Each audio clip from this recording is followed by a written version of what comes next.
Ó, deixa eu botar essa porrinha. Vai, mano. Vai. Deu. Então vai.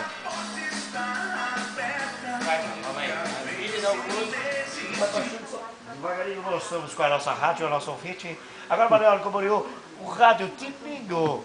Lojaria Polo, em frente ao rodoviário de São João Batista, aqui em Nova Trento. Toca o som, maestro.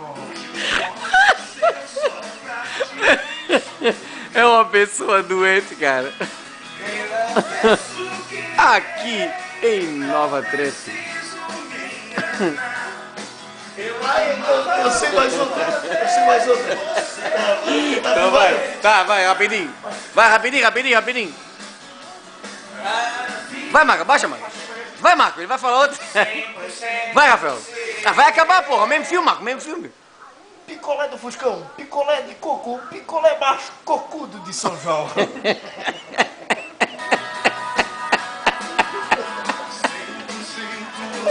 É um retardado, cara. Ai, que